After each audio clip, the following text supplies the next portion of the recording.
What's up mga kautol? Good morning po. Ayan. Magandang umaga po sa inyong lahat. Tayo po ngayon idadako naman ay din eh. Ayan po si Pare Silo nag-uuli. Nagkano ka dyan pare? Bato. Nagkano po ng bato? Aba ikaw pala pare magbabato.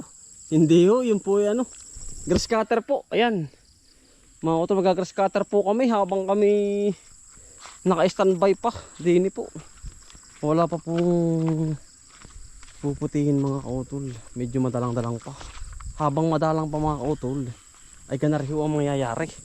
Uumpisahan na po namin na rin Parang Silo. At si Parang Silo po ang nagdedesisyon ng ating mga plano ay sa halaman ay wala daw po munang gawa din eh.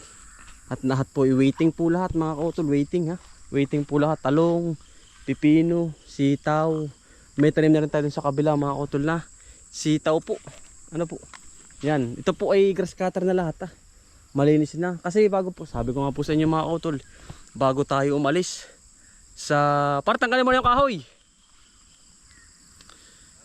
Yung kahoy. Umalis po din sa area na ito. Lahat. Malinis na. Kumbagay, hindi na kami madudurot. Mamimitas na lang kami mga kautol. Ano po? Yan. Waiting po lahat tayo. Inuuna po namin itong grass cutterin kasi dito nga po ninirahan yung mga insekto. Ano po? Ayan. Buti nga apat na wala ng mga haba-habagat. Ay maliwalas na. Yan po yung ating sitaw. Yan. Yan. Hanggang dun. Sa kabila. Maliwalas na ano po. Utay-utay po kaming magpaparsid. Mga makalwa po ay kami i-harvest na ng talong din eh. At tara pong munang unahin na. Ilang pitak pa rin kasi ari mga kauto, sabi ko nga po sa inyo. Ayan, pagdadalawahan po namin ari. Isa, malawak-lawak pa na rin pare ano. Malawak-lawak pa rin. Magkarapon ito. Ito ay mga unang bungalan po, babungalan. Habang hindi pa nabaha. Ang gagawin po namin din mga kautol ay lahat ay papunta roon. Ang bira. At ito po ay alam niyo mga kautol, ito yung nabaha. Ito po ay parang dagat. Kaya ngayon ito ho ay gagawa namin ng paraan ni Pare Silo. Ito nga pina-spray ko na ano po. Ayan, tamo po. Yan oh. Daan po ng bahayan. Are. Yan mga kautol, mangyayari po niyan. Ganari po. Aring tabing are. Hindi kami nahihirapan eh. Kasi nagdo-double ano kami, nagdo-double kung paano gagawin, pinag-iisipan namin. Ito po ay isang diretso na bangbang. Ito po ay are oh, kapal oh. Pero saglit lang po sa grass cutter ito. Are po. Are, din nang kagaling yung malaking baha. Kaya gagawin namin isang diretso na nga naman. Ari, walang likuan mga kautol. Ayan, ari oh. Dini. Dini po nang gagaling. Ayan, may tubig pa hanggang ngayon. Ayan, tamo po yun. Diyan nang gagaling yung malaking baha. Nung tinutubigan ko po ito sobrang laki. Tapos isang diretso hanggang dun mga kautol. Para hindi kami masubong sa baha namin ito. Ito po yung bungalan ayun, no? Matagas na po ito. At pinaghandaan nga po namin ng Parang Silo. At lahat po ng plano ay siya po masusunod eh. Ako po ay taga-galaw lang din. Sanay na po siya. Talim po ang gagawin namin, talim. May Parang Silo. Umpisahan namin. Yan po yung kubuta. Standby pa kaya hindi pa may uwi. Yan, shoutout po kay Ninang Pilipina. Kay Ninong Pidel. Yan. Parang naulan na naman ay. Naulan na naman. Ang kapal yan. Para hindi pati ano mga kautol. Hindi, ano bang tawag dun? Hindi po manirahan din yung mga insekto. Hindi lang ninirahan. Malakot din pala. Ari ano? Malakot din nga ari ay. Yan, sisimula na po kami mag-grass cutter. Umpisa na po. Daming bunga oh. Pang mga kautol. Yan. Tama po. Parang una na yan pare. Ah, pero ang kapal niya kung hindi na-sprayan ay. Gubat. Napatak na naman po ang rain. Naka-English tayo dun mga kautol na rain. Start na po kami. Paris Lilo.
i-edit lang muna natin mga utol. Ayan, dito po okay na po ito.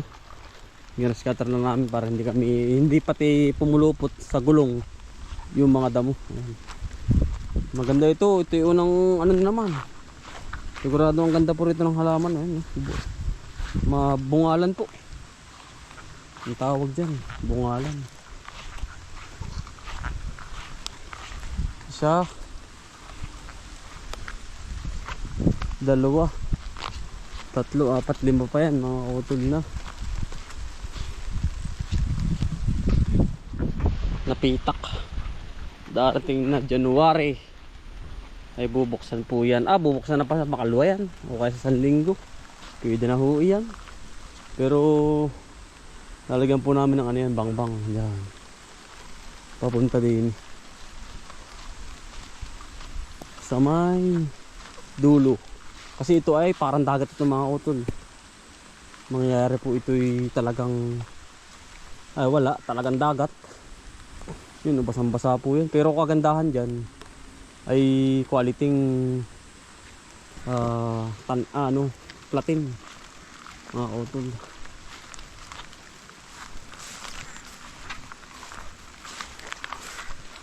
Dito rin tayo kukuha sa talong ng mga pambayad natin sa mga tao mga kautol. Ano po, dyan lang para tayo walang dukutin ito. Space pa rin to, maganda pa rin tong space na ito.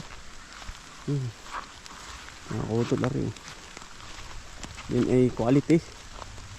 Ito bungalan din yan. Huwag na sana din punta ang bagyo at talagang wasak ito. Yun ang ating mga utol, talagang wasak. Mangyari wasak po talaga ang ating halaman. Ayan. Ayari po yan. Talagang hindi po hasantuhin yan. Mga kautol ang ating halaman ng hangin. Sige ba ho yan. Wasak. Lahat po naman, hindi lang sa akin. Huwag naman po sana, gabayan nyo naman po kami. Lahat ng parnos. Mga utol, tayo po kukuha muna ng pandikit. Yun ho po bang sahing. Wala na po din sa bahay.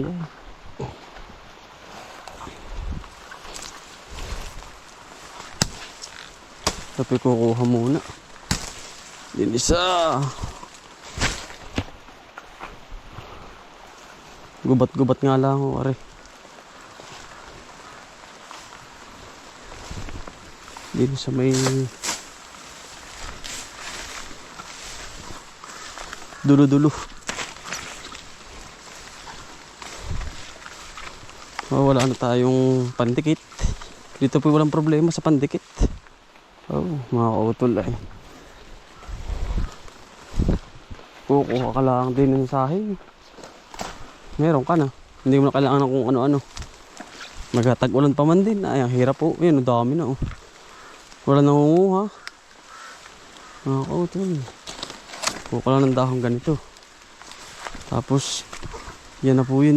Dami yan. Walang nangunguha mga kautol. Yan dami.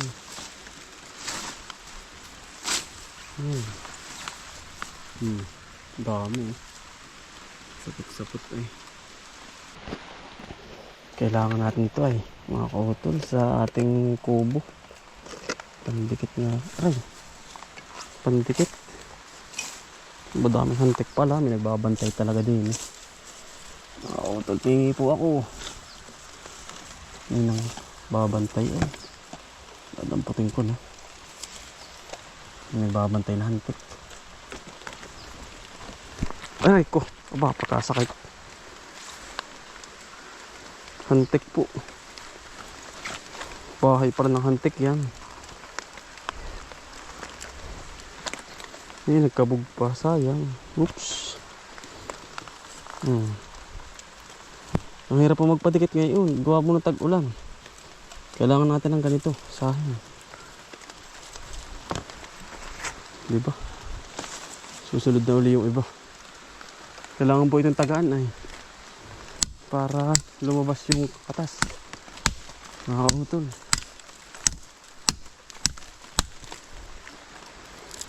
Yan.